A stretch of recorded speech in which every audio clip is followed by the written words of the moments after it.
اللهم صل وسلم وبارك على سيدنا محمد وعلى آله وأصحابه أجمعين. يا صباح الفل على عيونكم أو مساء الخير على حسب التوقيت اللي هتشوفوني فيه إن شاء الله. جمعة مباركة عليكم ويا رب دايما تكونوا بخير إخواتي وأصحابي وحبايبي إن شاء الله. في الفيديو النهاردة هقولك على شوية تكات وأسرار هتفيدك. أحلى حاجة يا جماعة إننا نساعد بعض، وأي حد عنده معلومة ما يبخلش بيها على التاني، لا نفيد بيها بعض. وما تنسونيش بقى بدعوة حلوة كده من قلوبكم الجميلة. يلا بينا. الكيكة بيبقى فيها مرارة ليه، واوقات كمان بيبقى فيها ريحة زفارة. هقولك لان البيكنج باودر اللي انت حطيتيه كتير، او ما تقلبش كويس في الدقيق. لازم تقلبي المواد الجافة الاول كويس مع بعض قبل ما تضيف السوائل بتاعة الكيكة. وبالنسبة للقضاء على ريحة الزفارة في الكيك، لان طبعا بيبقى فيها بيض، هتضيفي معلقتين كبار من الخل وانت بتضربي البيض، ده هيشيل ريحة الزفارة وكمان هيخليها هشة وجميلة. الرز بياخد شكل الحلة ومش بيفلفل ليه؟ سيبيه اخر شوية على نار هادية خالص، وتكون الحلة محكمة الغلق علشان تكتم البخار كويس ويفلفل الرز معاكي. واحلى طريقة لعمايل الرز هتعمليه بزيت نضيف عادي خالص، ولما يستوي خلاص ويا دوب هتغرفيه، حطي معلقة زبدة او سمن بلدي على الوش وغطيه دقايق، وبعد كده قلبيه وغرفيه وكلي احلى رز مفلفل وطعمه تحفة يا ست الكل. طيب المكرونة البشاميل اللي بتعجن مني ليه؟ بسيطة يا ست الكل، ابقي خلي المكرونة 3/4 سوا بس وانتي بتسلقيها. طيب البشاميل اللي خرز مني وعمل تكتلات اعمل ايه؟ سيبيه يبرد خالص واضربيه في الخلاط، وكمان ضيفي معلقتين او 3 من اللبن وهيبقى معاكي زي الفل. الرز البايت نشف ومش هيتاكل اعمل ايه؟ معقول هرميه؟ لا مش هترميه، هتضيفي عليه نص كوباية مية سخنة على نار متوسطة، وهيبقى كأنك لسه عاملاه وطازة وزي الفل. او ممكن كمان تضيفيه كوباية لبن ومعلقة قشطة او معلقة سمنة بلدي، وفي برام او صينية وفي الفرن حطيه وهيبقى معاكي تحفة وزي الفل. عندي كمية ليمون وخضرة هتبوظ، طب اعمل ايه؟ اغسلي الليمون كويس ونشفيه، وزي ما هو كده حطيه في كيس تلاجة وحطيه في الفريزر على طول. وبالنسبة للخضرة برضو هتغسليها كويس وتنشفيها وتقطعيها وتحطيها في الفريزر واحفظيها، هينفعوكي جدا وقت زنقة. خليكي ناصحة وشاطرة.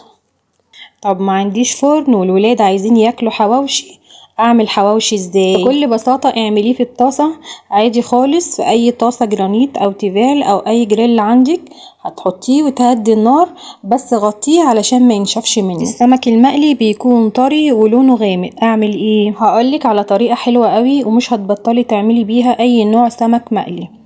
غلفيه بالدقيق والدقيق يكون متبهر. هتبهريه ازاي؟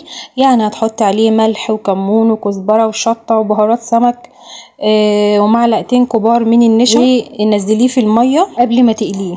يعني تكوني مجهزة طبق او صينية جنبك فيها مية، هتاخدي السمكة وتتبليها في الدقيق الاول، وبعد كده تنزلي بيها في المية وفي زيت غزير وسخن، هيفضل مقرمش معاكي ولونه ذهبي ولا اروع. الجمبري بيشد زي الكاوتش، اعمل ايه؟ ما تسيبهوش على النار كتير، اكتر من 5 دقايق، وتكون النار عالية جدا، لان كل ما تسيبيه على النار وتزودي السوا بتاعه بيشد معاكي اكتر. الفراخ بتكون زفرة مع اني بغسلها بخل. هقولك على افضل حل والله عن تجربة، بدلي الخل بالليمون احسن بكتير قوي من الخل، لان الخل بيثبت الزفارة. ولازم الفراخ تدعك كويس جدا الاول بالدقيق، وتسيب الدقيق فيها حوالي 10 دقايق. طبعا الدقيق هنا هيمتص الزفارة. بعد كده بتشطفيها كويس وتنقعيها في مية وليمون، وتحطي في المية اللي هتنقعي فيها الفراخ قطع الليمون اللي عصرتيها. جربيها وهتدعيلي ان شاء الله. اللحمة مش بتعمل شوربة حلوة. بصي دايما وانت بتشتري اللحمة تقولي للجزار يديلك قطعة من الدهن، علشان الدهن ده هو اللي بيخلي المرقة حلوة ولونها كمان بيكون حلو. وما تنسيش بقى تظبطي المرقة بتاعتك، يعني بتضيفي الجزر والبصل والطماطم، ورق اللورة وبهاراتك الصحيحة، هتاخدي احلى شوربة، ريحة وطعم حكاية. في المواعين بصحى الصبح الاقي ريحتها وحشة، اعمل ايه؟ بصي يا ست الكل، لازم يوميا بعد ما تشطبي مطبخك تحطيها في ميه وكربونات الصوديوم اللي هو الكربونات، يعني معلقه كده وشويه ميه. ده طبعا بتجيبيه من عند العطار، وشويه خل، وشوفي الميه اللي هتنزل من الليفه الصبح عامله ازاي. دي بتكون فيها ميكروبات وبكتيريا وبقايا اكل، فلازم تتخلصي منها يوميا يا قمر. وعايزه اقولك كمان على حاجه بالنسبه لليفه الاستحمام بتاعتنا، بعد كل استخدام اشطفيها بديتول مخفف علشان تعقميها وتطهريها ضروري، وبالاخص لو افراد اسرتك كلهم بيستخدموا ليفه واحده، فانت لازم تعقميها. كل واحد بعد ما يخلص الشاور بتاعه بتتعقم بديتول مخفف. ازاي ارجع الانتريه بتاعي او الركنه نضيف زي الاول؟ بسيطة، هتجيبي كيس اوكسجيل ومعلقة كبيرة من الكربوناتو اللي هي كربونات الصوديوم، ونص كوباية خل، وليفة الحموم اللي بناخد بيها شاور، مش بتاعة المواعين ولا الاسفنجة، لان الاسفنجة بتكون ناعمة ومش بتنضف، وليفة المواعين طبعا خشنة وهتنتش القماش بتاع الانتريه او الركنة. هتجيبي ليفة الحموم وهتدعكي بالراحة خالص، يعني في ثواني كده هتمشي على الانتريه او الركنة، وبفوطة نضيفة هتمشي عليها، برضو فوطة نضيفة مبلولة هتمشي عليه، وهيبقى زي الفل معاكي. ازاي احافظ على الغسالة بتاعتي؟ سؤال مهم جدا وبيبقى شاغل بال ستات كتير مننا، ان احنا ازاي نحافظ على الغسالة بتاعتنا اطول وقت ممكن. انا هقولك على شوية نصايح يا ريت تمشي عليها. اولا بلاش نحط في الغسلة غسيل كتير في المرة الواحدة، لان ده ليه تأثير كبير جدا على المستعدين بتاع الغسالة. لازم نلتزم بالحمل المناسب لحجم الغسالة، وبعد ما نخلص الغسلة ننشف الغسالة كويس جدا من المية بره وجوه، وبرده نمسحها من بره، نسيب الباب مفتوح علشان تتهوى كويس وما تعملش ريحة مش مستحبة. وبرده بلاش تنقعي الملابس فترة طويلة في الغسالة، لان في مننا كتير بيحب ينقع الغسيل الاول في الغسالة بعد ما بيشغلها، لان ده بيأثر على المساعدين.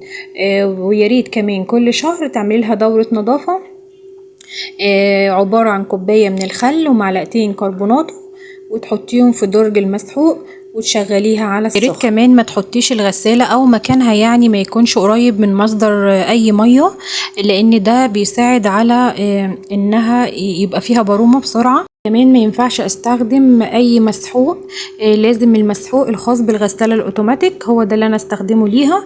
ما ينفعش اجيب مسحوق للغسالة العادية واحطه في الغسالة الاوتوماتيك، لان ده بيبوظ الغسالة بسرعة. وفي كمان بعض مننا بيجيب المسحوق الاوتوماتيك ويحط عليه اضافات، مسحوق عادي او اي مسحوق سايب تاني ملوش علاقة بالغسالات الاوتوماتيك، علشان تزود الكمية وتقول توفير. لا، انت كده بتضري الغسالة بتاعتك، انت كده ما بتوفريش، بالعكس ده انت بتضري الغسالة. يا ريت يعني تتبعي النصايح دي، وان شاء الله الغسالة هتبقى معاكي زي الفل.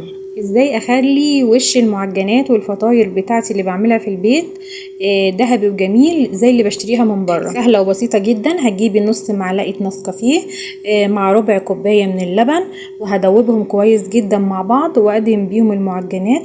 ولو مش متوفر عندي النسكافيه بتدهني باللبن عادي خالص، بيديها برضو لون ذهبي وجميل. ازاي اتفادى ان البيض ما يتكسرش مني وهو بيتسلق؟ هقولك يا ست الكل، هتضيفي قطعة من الليمون او معلقتين خل للمية اللي هتسلقي فيها البيض، وان شاء الله مش هيتكسر كده. الفيديو خلص معانا، يا رب يكون عجبكم، واستنوني ان شاء الله في فيديو تاني مليان بمعلومات ليكي هتستفادي منها ان شاء الله. ما تنسيش اللايك الجميل اللي بيدعمني وبيرفع الفيديو، ولو اول مرة تشوفيني اشتركي في القناة وحطي اللايك، لاني متأكدة انك هتحبي قناتي. بحبكم ومع السلامة.